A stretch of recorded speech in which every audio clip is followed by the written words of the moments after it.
Mabuhay and welcome back. I'm Ben Allen. I'm a visual artist and a Fulbright scholar here in the Philippines. This week's episode is truly the heart of my Fulbright research and project. And this is to study banig weaving from all angles. It's process, history, making, stories, and community. And I wanted to do this by living in and with indigenous communities in Palawan so that I could be immersed in the practice. I want to be clear that I don't go to their spaces to take and exploit their weaving traditions, but to have a pure intention of studying it academically and artistically, and also carrying the Fulbright values of having and improving intercultural relations, cultural diplomacy, and cultural exchange of knowledge and skills. Through my affiliation with Palawan State University under the guidance of Dr. Jun Cairon, I was introduced to the leader of the Molbog Tribe from Balabac in Southern Palawan.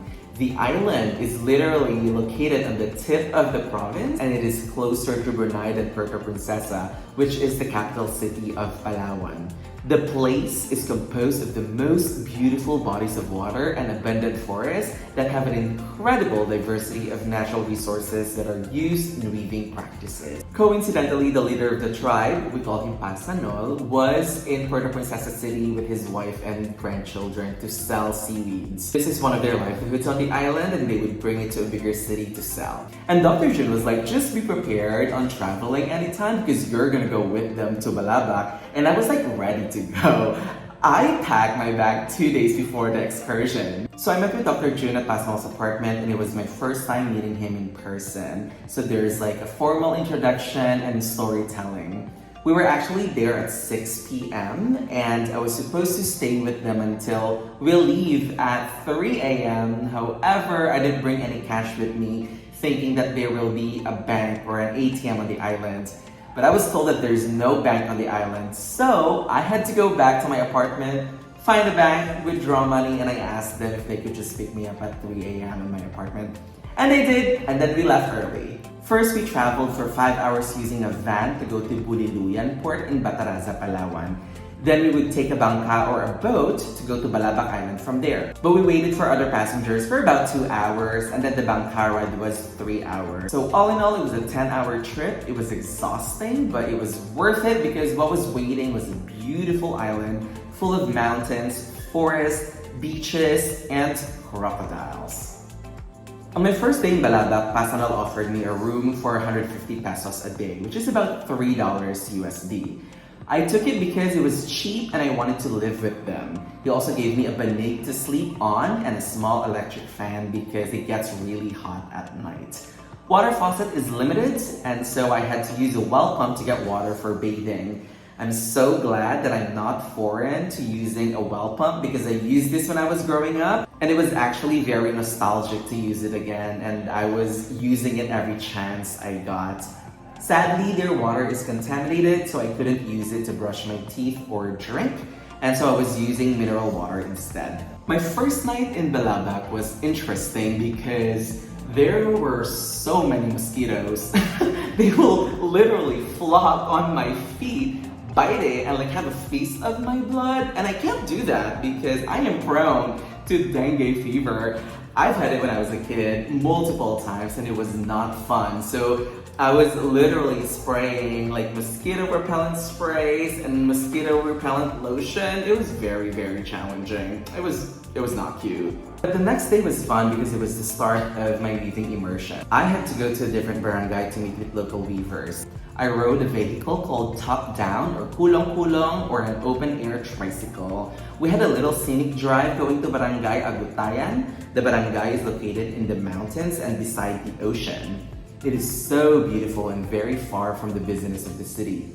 That being said, the barangay does not have electricity, internet, TV, and a phone signal. I must say that it was a bit extreme for my first time, but having no access to the internet or phone was a little refreshing.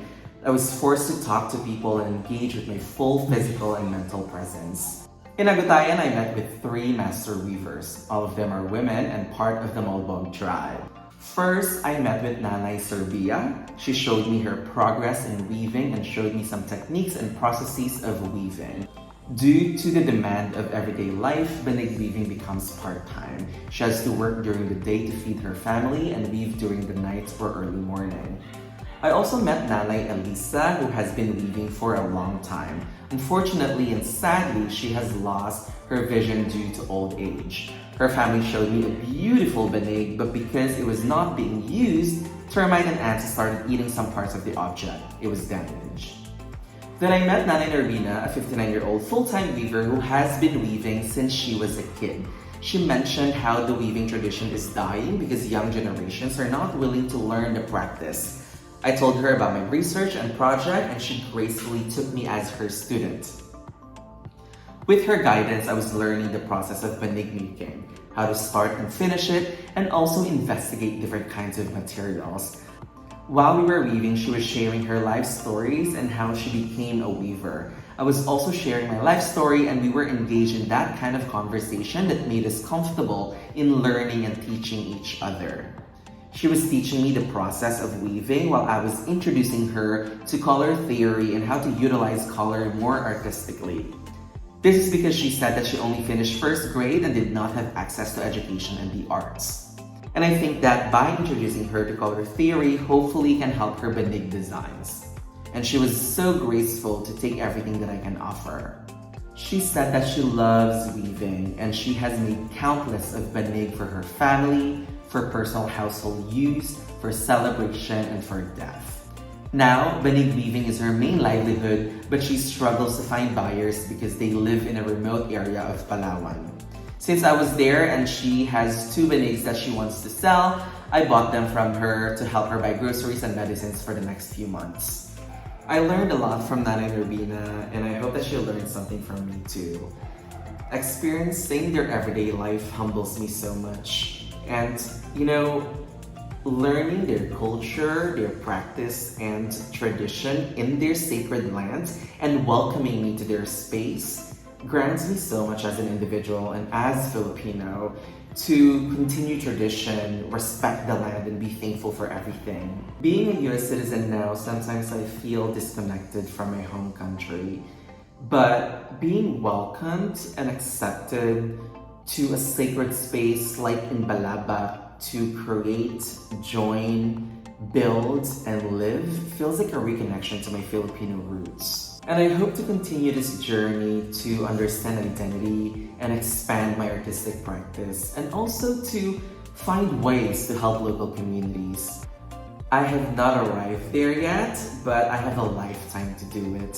For now, I am grateful, and I am keeping the community, friendship, network, and connections that I'm part of here in Palawan. And so that is it for this episode. Please hit the like button and subscribe if you haven't already. And please hang around because I'll be back on the next videos. Cheers!